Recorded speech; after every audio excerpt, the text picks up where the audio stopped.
Hello everyone, Erin here. Welcome back to my channel, Crafty Concepts with Erin. I have a scrapbook layout for you today featuring the Seas and Greetings collection from Close to My Heart. Now, if you caught my video last Friday, I created this single page layout using the same papers, and I documented this photo of my son riding his mountain bike and was telling the story of how much he loves to ride, and it doesn't really matter what the weather is like, he is going to be on his bike. I created a little pocket and have the hidden journaling here in the back. If you haven't seen this video, I will leave this listed in the description box below. And in the beginning of this video, I went over this whole collection. So if you want to check that out in closer detail, you'll definitely want to watch that video. So what I'm going to do, let me grab my other photos. I have 4 photos, and these were taken on the same day. So he was out riding his bike and I wanted to capture photos.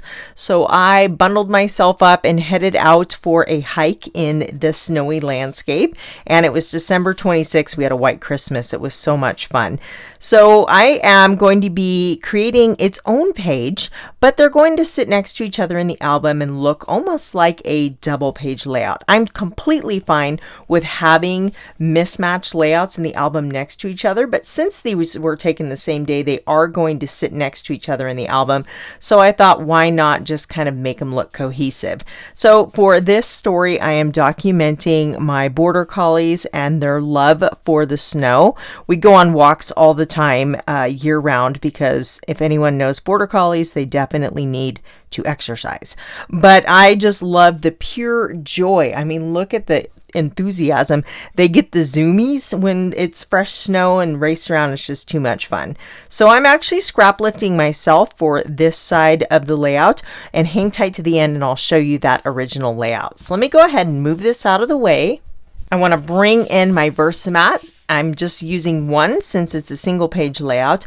Now I like to use removable glue dots and put one in opposite corners, and then that holds my cardstock in place. So what we're going to do is just tack down a piece of white daisy cardstock. This is going to be my base for this layer. You want to make sure it's straight. That way when you're using the grid lines on the sides to line up your layers, you know everything's going to be lined up evenly. Basically, my photos are going to be oriented across the bottom here. The little photos of my dogs, and these are just shy of 2.5 by 3.25. That does include the white border. I printed them with a white margin there. And then this is a 3.5 by 5. So basically this one's going to sit here, and then I'll have a row of my photos along the bottom here. So now we can just start bringing in the pattern papers. I am showing you the full sheets here, but I do already have some cut up left over from the first layout. So I'm going to grab those. Okay, here are the scraps. I always like to make sure I can use, or see if I can use those first before cutting up any new papers. But I definitely want to use the snowflake paper. And here's what I was thinking. Let me set these aside for a second. And I was thinking the snowflake paper in the background, and then on the bottom, the snowmen. But that isn't going to work because they're going the wrong direction. So we're going to have to cut this snowman paper and then have this on the top. So I'll go cut those really quick and be right back. Okay, I cut my snowman strip to 5 inches by 12, and you'll notice I kept the zip strip. That's like the branding strip that tells you all the colors and whatnot in the paper pack. So I wanted that row of pine trees, so I kept that. Now this one I cut to 7 inches by 11.5 because I want the white border around the top, and then this one is going to sit on the bottom just like that. And I would layer the pine trees, but since it was already like that, I just kept it on the paper, and that's perfect. The transition between the snowflake pattern paper and the white cardstock does not stand out very well. So just by adding a little bit of ink, well, that was close, a little bit of ink to the edges, that is going to just give it a little bit of depth and definitely show you where one ends and the next one begins. So we'll just quickly go around the edge here And I've just been on a roll working with sketches lately because, you know, it's kind of a busy time of the year, and it does save a tremendous amount of time to work with a sketch, or in case of, or what I'm doing today is scrap lifting myself. So it just makes it takes the guesswork out of it. So see what a big difference that made, just adding that black ink around the edge. It just helps those layers pop. So let me move this before I send it cascading across my layout. I actually had a question about this. Normally I design my layout, pause the camera, and then it glue everything down to save time for the video, or in the video, so you guys don't have to watch that part. But you know, some of you are new to scrapbooking and you want to see what I'm using and how I do this. So I am using the Tombow Mono Air permanent adhesive tape runner. I do really like this one. You don't have to go crazy. I just kind of do a couple in each corner and then a couple in the middle, and that is plenty to hold your layers in place. And since we're working with the VersaMat, we have those nice grid marks that help you line everything up. And then we'll just line this one up on the bottom here. Again, each corner and kind of one in the middle. Oops, there's Dave. Hi, Dave. Dave is making a guest appearance. And I guess since Sybil did it last week, we will have Dave remind you guys to click the like button. And look, he's got tape all over him. That is my Post-it removable tape that I use to put my hold my dies in place. That is too funny. Okay, so we have our foundation kind of prepped here. And let's bring back in our photos. And we're going to line those across the bottom, and then again this one's going to sit here. So we have these two pieces of paper here. Either one of those is large enough to mat the photo, but this is the only one that has the text going the right direction. So we're going to go with that one, and that is going to add a lot of color to the top of this layout. And I want to bring in some of the melon. I cut a photo mat, and I thought it might be fun to just add that pop of color. Actually, I think I'm going to offset this a little bit. So in the other layout, I use the same melon cardstock to mat that photo.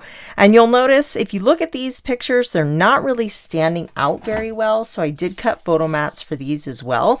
And you'll see that is going to make a huge difference.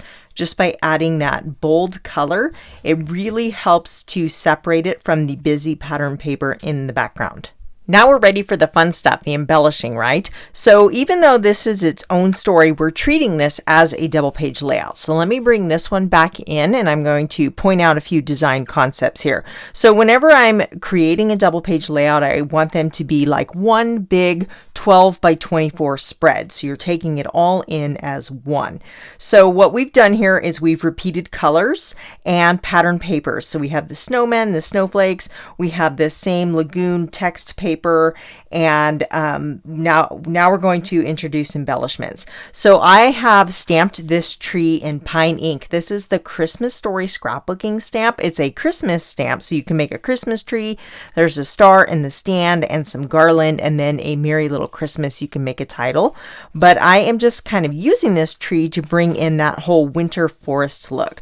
So because I stamped it in pine, I went ahead and repeated that and stamped and die cut out this tree. So when you hear me talk a lot about visual triangles, so that just keeping that design concept in mind helps me know right where to place this, speeding up the process. So we have an embellishment cluster here framing in the photo. We have one up here. So to create that triangle, we are going to put this embellishment cluster all the way over here, and you can see that natural triangle shape, and that just helps your eye take the embellishments are framing everything in, and it just gives it the feeling of one cohesive layout. I cannot stress enough, these are not rules. These are just little tricks that I use to help me. Do you know how long you can sit there and stare at an embellishment and be like, I don't know where to put it. I don't know what to do. You can take a lot of time doing that. So just keeping those design concepts in mind will help you. So if we put this tree over here, you can see it definitely doesn't have that same balance. Now, these three still make a triangle, and they just kind of frame this half in, and it just feels off balance. So that's why I'm going to bring this back over here. And then I have taken a bunch of stickers from the sticker sheet and went ahead and used my anti-static powder tool on the back to remove the adhesive so that I can move those around like die cuts. We have the little reindeer here. Let me move him over just a bit so you can see the reindeer and then another little snowman. We have a snowman over here on this layout, so I want to repeat that as well.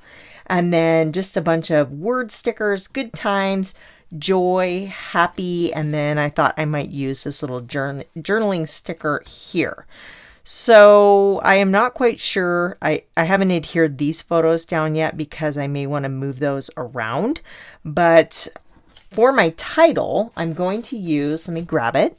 From the same sticker sheet, I pulled off the words much and fun. There is the word snow, and I wanted to say snow much fun because that's what the dogs were doing. They were definitely having snow much fun.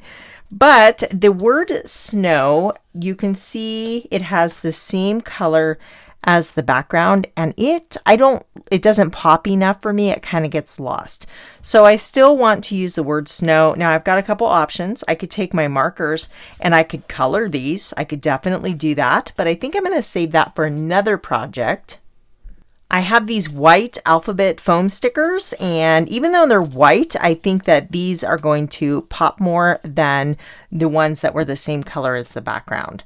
So if you just tack it down very lightly, you can kind of see, maybe. I'm still not 100% sure, so we will come back to the title.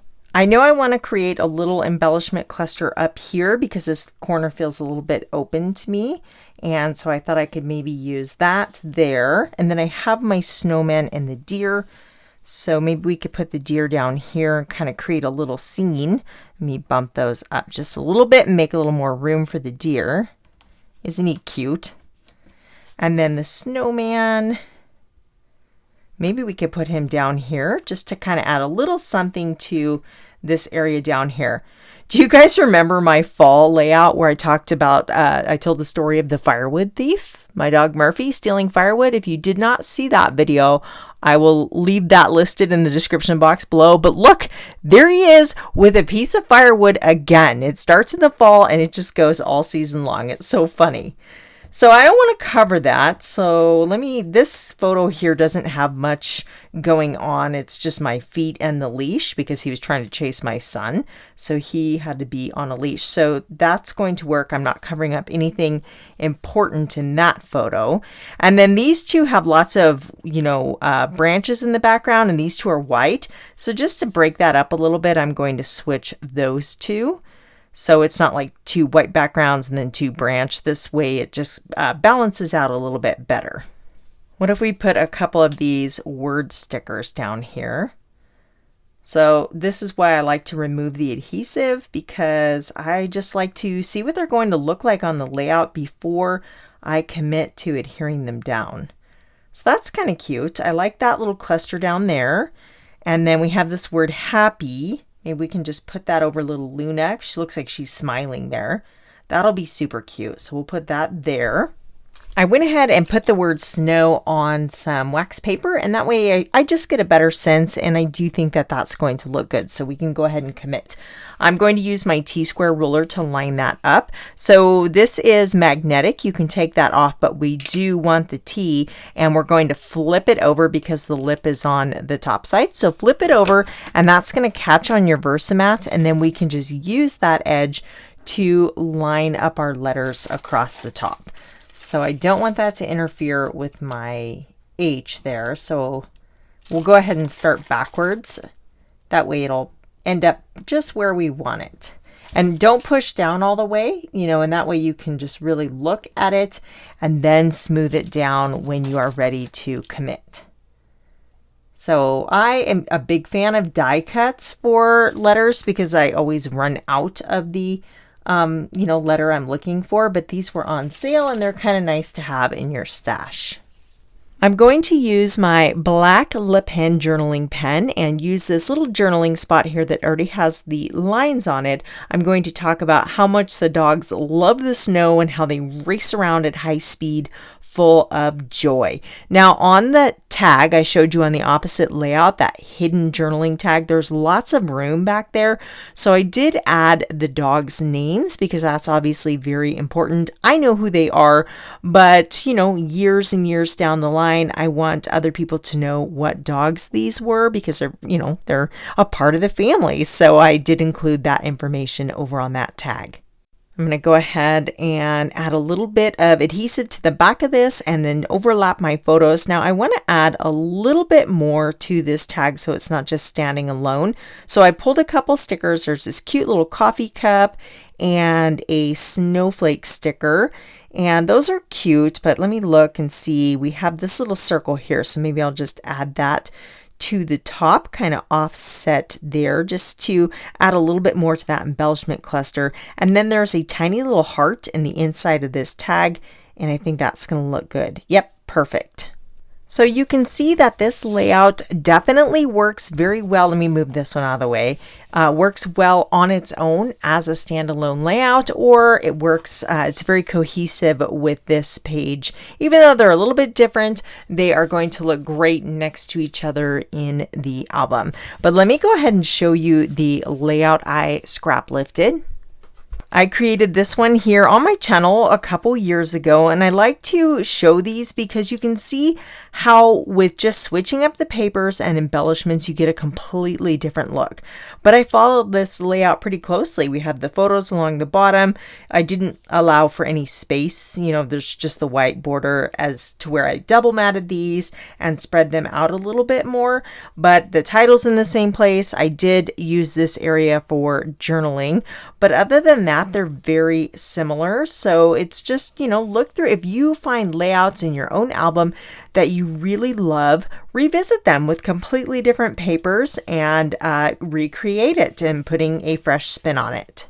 Everything I used to create today's layout can be found in the description box below. The season greetings special is available just through the month of December. And if you're looking for more winter inspiration, watch this video right here, and I'll catch you next time.